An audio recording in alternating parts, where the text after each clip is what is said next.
बिस्मिल्लाहिर्रहमानिर्रहीम। मैं आपका teacher Zakir Hussain online class में आपको वेलकम करता हूँ। आज हम क्लास 10 के जर्नल मैथ्स का चैप्टर नंबर 1 अलजबरी कुलिया और उनका इतलाक़, अलजबरिक फार्मूलाज एंड एप्लीकेशन की एक्सरसाइज नंबर 1.1 का क्वेश्चन नंबर 10 सॉल्व करेंगे।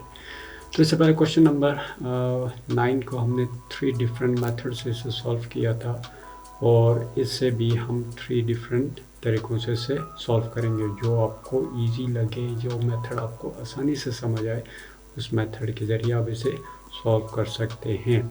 तो क्वेश्चन नंबर 10 में क्या कहता है, तो reduce the given rational expression to the lowest term, इनके दिए नातिक जुमलों को उनके मुख्तसर तरीन शक्ल में तब्दील करें।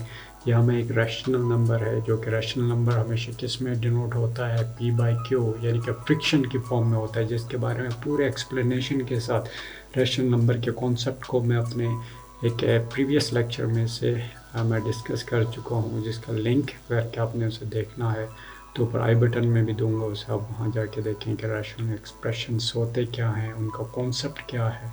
तो रैशनल नंबर अगर कि हम बात करें तो रैशनल नंबर होते क्या हैं, वो हमेशा फ्रैक्शन फॉर्म में होते हैं, यानी कि they are always in fraction form, यानी कि जो नातिक आदात होते हैं वो कसर की सूरत में होते हैं, जिस तरह P/Q, M/N। और ये जो Q होता है P/Q, Q is not equal to zero, क्योंकि अगर के ज़ीरो हो, P डिवाइडेड बाय अगर के ज़ीरो हो जाए तो वो अनडिफाइंड हो जाता है। इसी तरह P और Q हमेशा क्या होने चाहिए, इंटीजर्स होने चाहिए आपके, यानी कि इंटीजर्स क्या हैं इसके बारे में बताया, सही आदात जिन्हें हम उर्दू में बोलते हैं। इसके बारे में एक्सप्लेनेशन के साथ मैंने पूरे अपने इससे एक प्रीवियस लेक्चर था उसमें किया, जिसका मैं लिंक ऊपर डिस्क्रिप्शन में भी, नीचे डिस्क्रिप्शन में भी दूंगा, ऊपर आई बटन में भी आ रहा होगा, वहाँ जाके क्लिक करें और उस कॉन्सेप्ट को समझें, रैशनल नंबर किसे कहते हैं। चलिए हम क्वेश्चन नंबर 10 में क्या कहता है। क्वेश्चन नंबर a⁵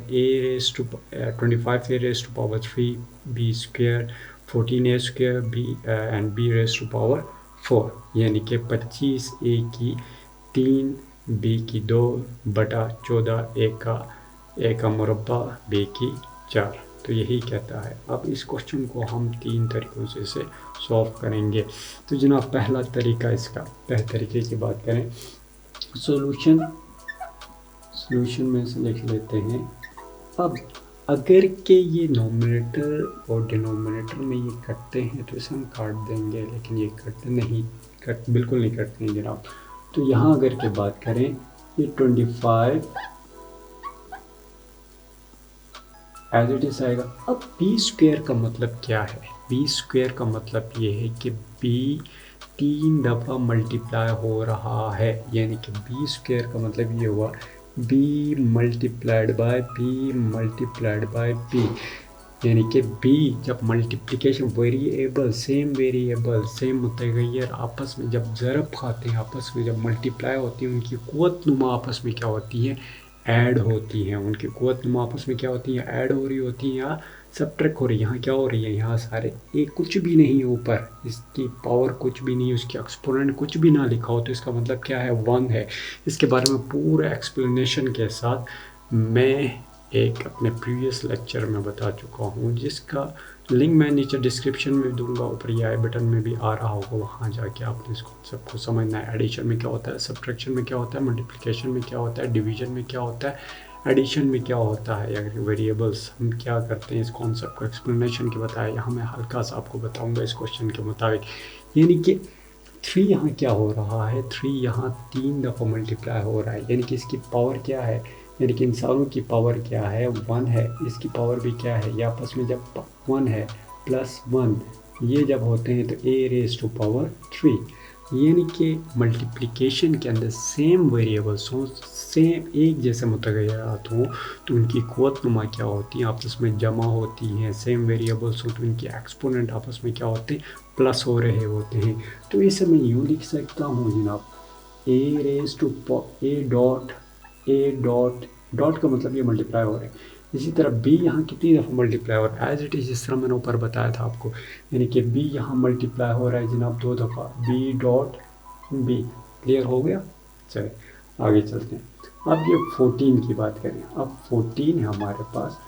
अब ए यहाँ ए स्क्वायर है, ए का मुरब्बा है, तकसीम 14 ए का मुरब्बा है, ए स्क्वायर है, तो इसका मतलब क्या हुआ? इसका मतलब ये हुआ कि ए 2 दफ़ा मल्टीप्लाई हो रहा है, ए डॉट ए यानी कि ए मल्टीप्लाइड बाय ए, और b raise to power 4 b की 4 यानी कि बी यहाँ कितनी दफ़ा मल्टीप्लाई हो रहा है? बी जनाब बिल्कुल बी 4 दफ़ा मल्टीप्लाई हो रहा है, b dot b dot b dot b यानी कि ये डॉट का मतलब यहाँ क्या है? मल्टीप्लाई हो रहा है।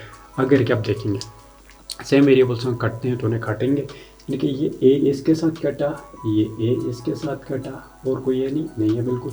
अब ये बी इसके साथ कटा और ये भी इसके साथ कटा, तो हमारे पास बचा क्या जनाब? कटने के बाद हमारे पास बचा 25 ए, क्लियर, डिवाइडेड बाय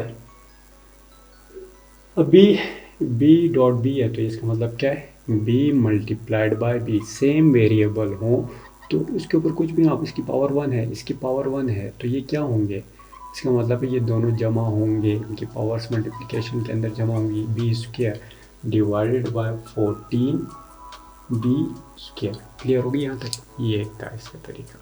अब दूसरे तरीके की तरफ जाते हैं, तो दूसरे तरीका कौन सा है हमारा? दूसरे तरीके की अगर की बात करें तो देखिए 25, जिस तरह मैंने पहले अपने क्वेश्चन में बताया था, तो ये हमारे पास क्या है? अब बी स्क्वायर ए क्यूब है, हाँ ए का माकब, जैसे उर्दू में क्यूब को माकब बोलते हैं, 3 है, और नीचे बी का स्क्वायर है, बी का ए का मुरब्बा है।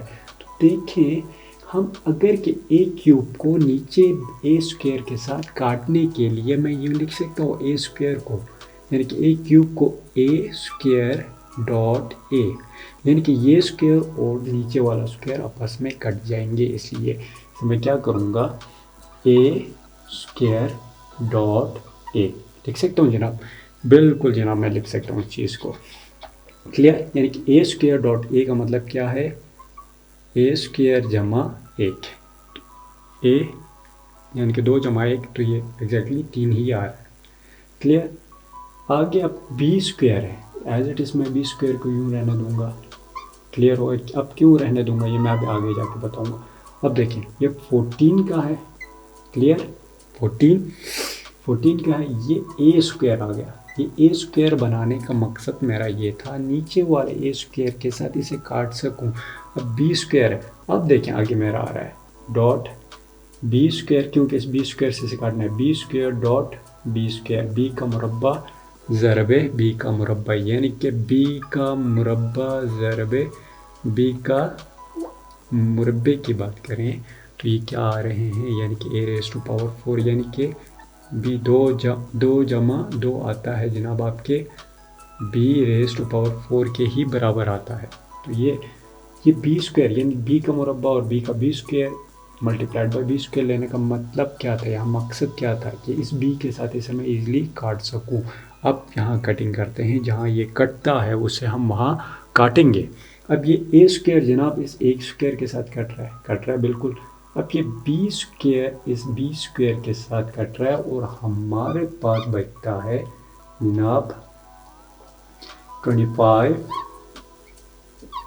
ये क्या आ रहा है? ए का ए आ गया और कुछ नहीं बच रहा, और ये आ रहा है 14 बी का ये बच गया स्क्वायर, ये आ गया जनाब हमारे पास। इसके मुख्तसर शॉर्ट फॉर्म इसकी आ गई। अब आते हैं तीसरे मेथड की तरफ।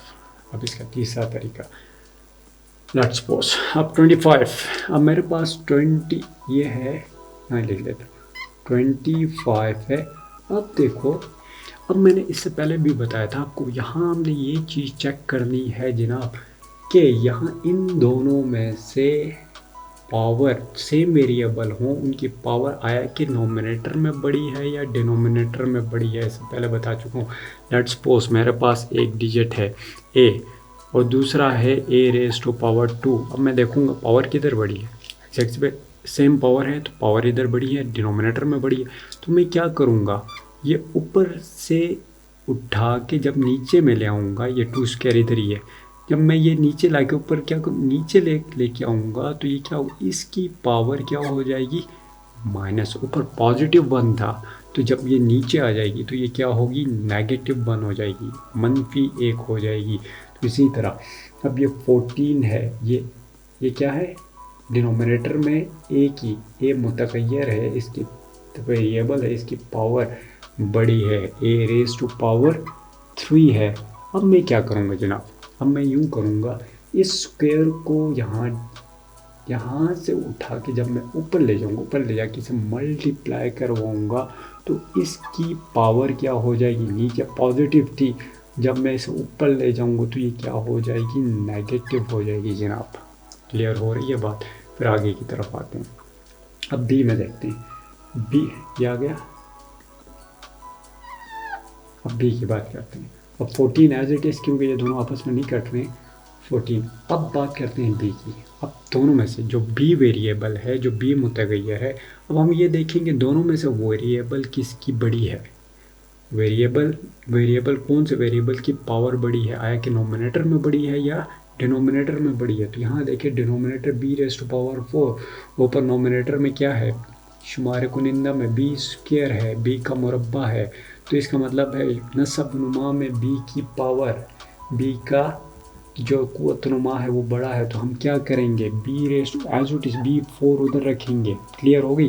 अब क्या करेंगे, इस बी स्क्वायर को जब हम नीचे लेके आएंगे मल्टीप्लाइड बाय बी, ऊपर पावर इसकी पॉजिटिव थी तो नीचे आके ये क्या हो जाएगी, ये नेगेटिव हो जाएगी। क्लियर हो गई ये चीज़। अब अगले स्टेप की तरफ चलते हैं। अब हमें पता है सेम वेरिएबल्स हों तो उनकी पावर आपस में क्या होती है, मल्टीप्लिकेशन के अंदर उनकी पावर क्या होती है, उनकी पावर आपस में मल्टीप्लाई हो, उनकी पावर आपस में मल्टीप्लिकेशन के अंदर क्या होती है, ऐड हो रही होती है।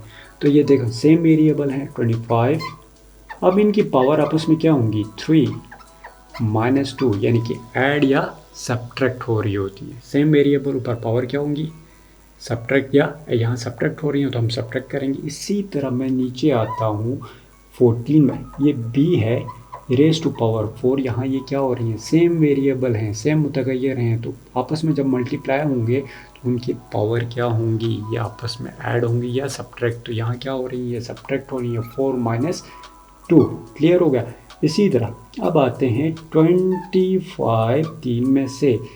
तीन में से 2 गया, 1 रह गया, 1 नहीं लिखना, कुछ भी ना हो तो इसका मतलब क्या है, 1 ही है, डिवाइडेड बाय।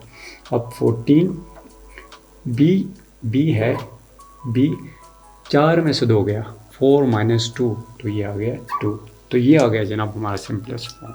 तो इन तीनों तरीक़ों के साथ अभी आपकी मर्ज़ी है कि आपको जो शॉर्ट, जो इजी लगे, आप तीनों तरीक़ों से मुख्तसर तरीन फॉर्म में ले आए।